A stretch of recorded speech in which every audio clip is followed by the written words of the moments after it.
രാജമുദ്ര നാമധേയത്തിൽ പേറിയിരിക്കുന്ന ഒരു വള്ളമാണ്.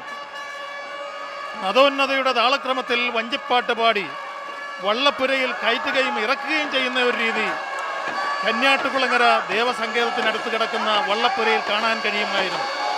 1979-ലും 1981-ലും നെഹ്റു ട്രോഫി കരസ്ഥമാക്കിയ വലിയ ദിവാൻജി 2016-ൽ പുതിയ ചുണ്ടൻ വള്ളമായി നീരണിഞ്ഞു.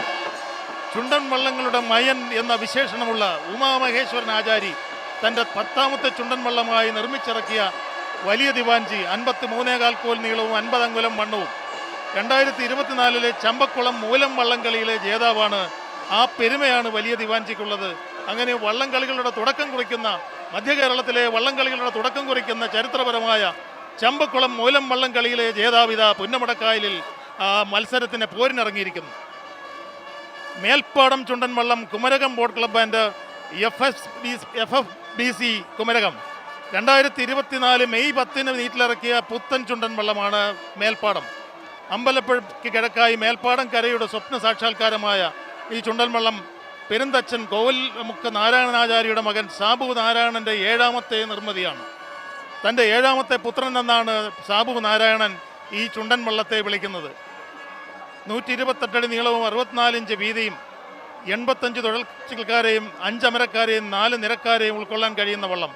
58ാമത് മാന്നാർ മഹോത്സവ ജേതാവ്, അപ്പർ കുട്ടനാട് ജലോത്സവത്തിലെ 1ാം സ്ഥാനം, പായിപ്പാട് ജലമേളയിലെ സമ്മാനം നേടിയ ആ ചുണ്ടൻ വള്ളം നെഹ്റു ട്രോഫി ജലമേളയിൽ തൻ്റെ കന്നിയംഗത്തിനെത്തിയിരിക്കുകയാണ്. ഇനിയുമുള്ളതാണ് വള്ളം കളികളിലെ ഹീറോവായ ജലമേളകളിലെ ഹീറോവായ ജലരാജാക്കന്മാരുടെ രാജാവെന്ന പേരുള്ള ജലചക്രവർത്തിയായ കാരിച്ചാൽ.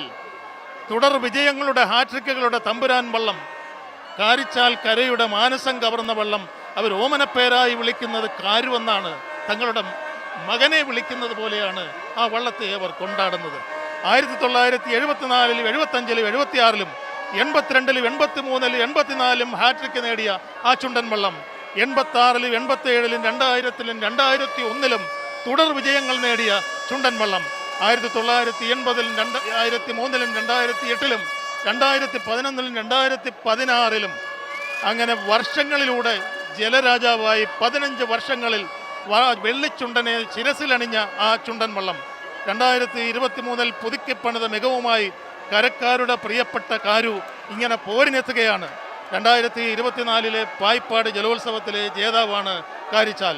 51.25 കോൽ നീളവും 87 തുഴച്ചിൽക്കാരും 8 അമരക്കാരും 4 നിരക്കാരുമുള്ള ആ വള്ളം 2018 മുതൽ 2023 വരെയാണ് PBCയുടെ തുടർച്ചയായ കിരീട നേട്ടം. PBC പള്ളാത്തുരുത്തി ബോട്ട് ക്ലബ്ബാണ് ഈ കാരിച്ചാലിൻ്റെ തുഴച്ചിൽക്കാരായി എത്തിയിരിക്കുന്നത്.